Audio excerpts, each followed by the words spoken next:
What would you do if the life you meticulously curated the empire of status, influence, and security was stripped away in the blink of an eye, leaving you in a desolate landscape with nothing but the person you were once too busy to truly see? Would you crumble under the weight of the silence? Or would you find that the silence is exactly what you needed to hear the truth? The screen flickers. It's not the polished, high-definition reality of their current life. It's dark, grainy, and desperate raw footage of a man who looked like Jack, but wasn't Jack. He's standing in a deluge, soaking wet, his shoulders slumped under the crushing realization of bankruptcy. In the background, the silhouette of a woman Tu Tien is seen carrying a heavy load, her face hidden by the shadow of a tarp. The audio is drowned out by the relentless, mocking roar of the wind. This was the bottom. This was the moment they thought they wouldn't survive. Then, the transition. Sharp, sudden, the screen clears to a vibrant golden sunset. Jack and Tu Tien are sitting on the porch of their new wooden home. The air is still, save for the faint rustle of bamboo. The house, built with raw timber and calloused hands, stands sturdy against the backdrop of the mountains. It is a monument to survival.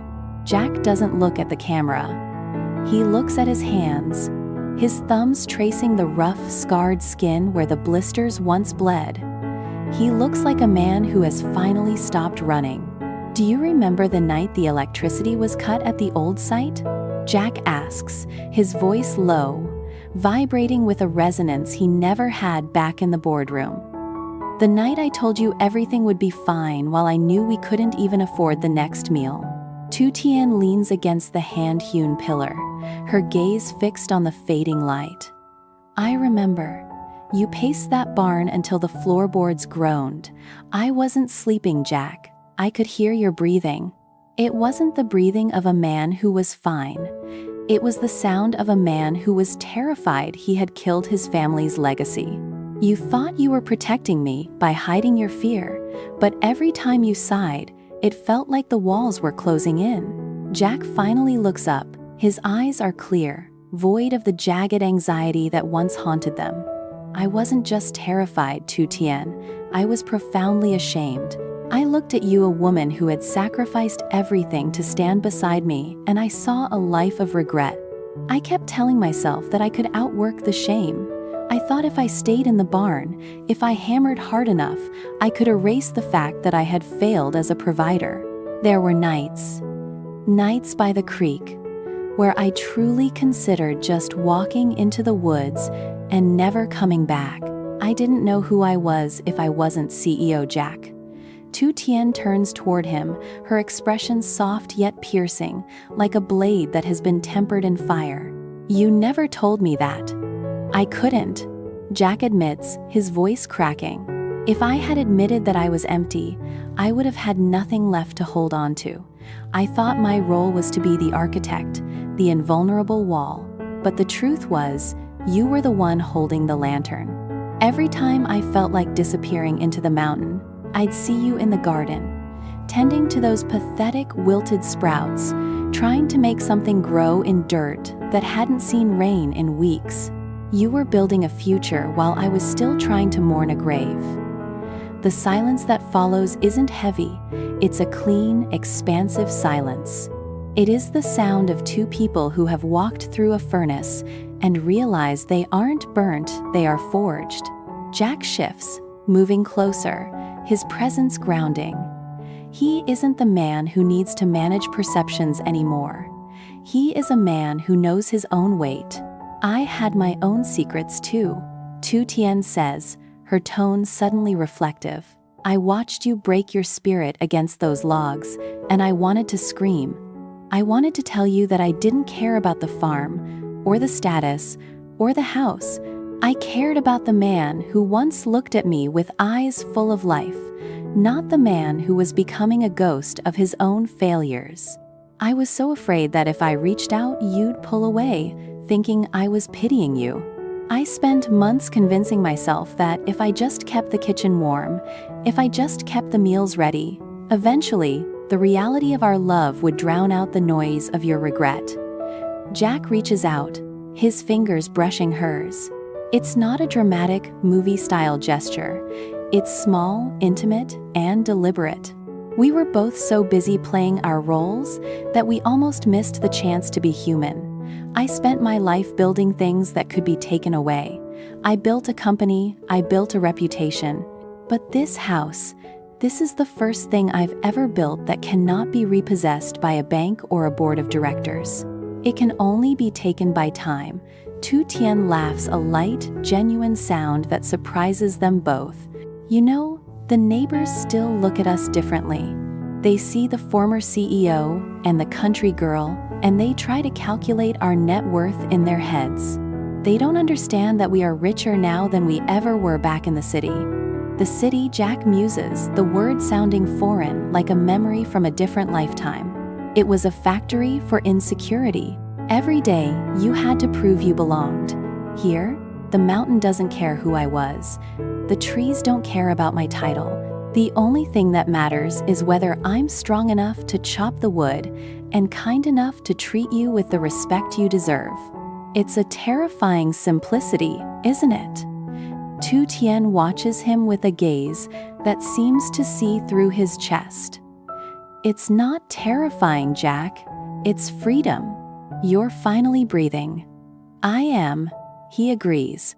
But there's still a part of me that wakes up at 3 a.m., wondering if I'm good enough for this. Not good enough for a company, but good enough for this life. I feel like I'm still learning how to be a man, instead of a project manager. You don't have to manage us, she reminds him, her voice firm. We aren't assets on a balance sheet. We're people. And I've loved the man in the rain, the man in the barn, and the man who sits here with me today. I didn't need the CEO. I never did. Jack stands up and walks to the edge of the porch, looking out into the vast, dark expanse of the forest. The night air is cold, biting, but he doesn't retreat inside. He stands there, allowing the cold to remind him of the struggle. It's a grounding mechanism. He thinks about the debt, the legal battles, the public embarrassment. They used to be mountains. Now, they are just small hills in the rearview mirror. Do you think your mother will be happy here? He asks, the question hovering in the dark. She will be happy because she will see us happy. Tu Tien answers. She doesn't care about the size of the kitchen or the quality of the appliances. She cares about the fact that her daughter and son-in-law are safe. She cares about the fact that we've stopped running from our own shadows. Jack turns back to her, a faint smile on his lips. I think you're right. It's funny we spent years chasing security, and it turns out security was just a quiet room and someone to talk to when the world gets loud. The world will always be loud, she says. That's why we built this wall. He walks back and sits down, leaning against her. The physical connection is the most honest thing they have. There's no performance, no pretense, no need to sell an image to the world. For the first time, Jack isn't performing for anyone, not for his creditors, not for his investors, and not even for his own ego. I'm sorry, he says, the words simple and heavy. For what? For making you wait. For making you watch me destroy myself. You deserved someone who was present, not someone who was constantly trying to save a sinking ship. Tu Tien touches his face, her touch warm against the cool night air. You didn't make me wait. You were fighting your own demons. I chose to stay. That wasn't waiting, that was growing. We're not the same people we were back then, Jack. I like who we've become. I like the way you talk to me now. You're not giving me status updates. You're giving me you. The lantern in the corner flickers, casting long, dancing shadows against the log walls. It's a primitive light, beautiful in its imperfections. Jack watches the light, thinking about the office lights he used to sit under, the humming, sterile LEDs that seemed to drain the color from everything they touched. He wonders how he ever stood it. Tomorrow, he says, we'll finish the garden beds. I want to plant those seeds you picked up at the market. The ones you said would take a long time to bloom. Patience, she replies. That's the lesson, isn't it? Yes, Jack nods, his heart beating with a rhythm that feels steady, reliable, patience, and trust. I think I'm finally starting to understand that.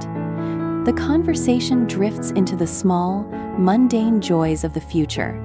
The layout of the vegetable garden, the color of the curtains, the simple pleasure of a Sunday morning with nothing to do. It is a dialogue of restoration. It's not about grand plans or high-stakes business moves.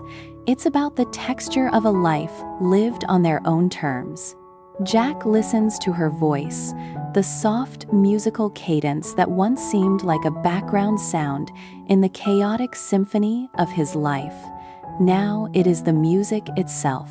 He realizes that throughout the entire ordeal, through every humiliation and every moment of despair, he was holding the treasure he had been looking for all along. He just didn't know how to look at it without the lens of ambition. Do you think we could have done this differently? He asks, playing with the edge of his sleeve. Could we have gotten here without the collapse? Tu Tien looks at the house, her eyes filled with a quiet, fierce pride. I don't think so. We were both too stubborn, too focused on the wrong things. We needed the world to tear us down to find the foundation. This house, it's built on the wreckage of the life we thought we wanted, and frankly, I like this life much better. Jack leans his head back, closing his eyes. The exhaustion that has defined his last 18 months feels different tonight. It's the good, honest tiredness of a day's work, not the soul-crushing fatigue of a day's combat. He is no longer fighting a war. He is building a garden. I'm glad, he whispers. I'm glad we didn't give up. We were never going to give up, she says. Not as long as we were standing. The wind picks up, rustling the leaves of the nearby trees. It sounds like a long, slow exhale from the mountain itself. Jack feels a peace that he previously thought was reserved for the retired, the dead, or the wealthy. He realizes now that peace is not something you buy, and it's not something you arrive at. It's something you curate, moment by moment, decision by decision. He looks at Tu Tien, who is watching him with a calm, steady gaze. He feels a sudden, sharp realization of how much she has endured for him, the sacrifices she never complained about, the tears she shed in the dark, the unwavering support she provided when he gave her nothing but his absence. He realizes that he owes her a life, not in terms of luxury, but in terms of presence. I'm going to spend the rest of my life making sure you never regret staying, he says, his voice thick with a genuine, unvarnished devotion. Tu Tien smiles a genuine, radiant smile that lights up the porch more than the lantern ever could. You've already done it, Jack. You're doing it right now. They sit in the silence for a long time, the darkness wrapping around them like a protective veil. The farm sleeps, the mountains watch, and for the first time, Jack doesn't feel the need to fill the void with plans or projections. He is content to just exist in the presence of the woman he loves, in the house they made together, in the silence of a life reclaimed. It's a bittersweet realization, acknowledging how close they came to losing it all.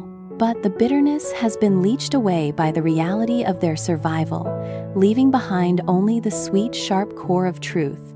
They are not defined by their failures. They are defined by their choice to keep going when the world said stop. As the night deepens, the farmhouse stands as a solitary beacon, glowing with the warmth of a fire that will not go out. It's a testament to the fact that no matter how deep the shadow, the light can always be rekindled, provided you have the courage to strike the match. And they have found that light together. Jack reaches out and pulls Tu Tien toward him. They sit there, two souls who have traversed a broken path and found the only destination that matters. They are not looking back at the city, the boardrooms, or the ghosts of the past. They are looking forward at the garden, at the morning, at the promise of a life that is finally, mercifully, their own. In the distance, the first hint of morning begins to touch the horizon. It's subtle, almost imperceptible, but it's there, a line of soft gray light promising that the day is coming. And for the first time in his life, Jack is ready for it. He doesn't need to lead. He doesn't need to conquer. He just needs to be.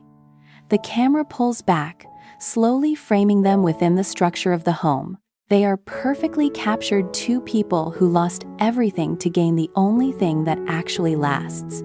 The screen begins to fade, but the image remains, the quiet, powerful image of a couple sitting on a porch, waiting for the sun to rise, in a house that belongs to nobody but themselves.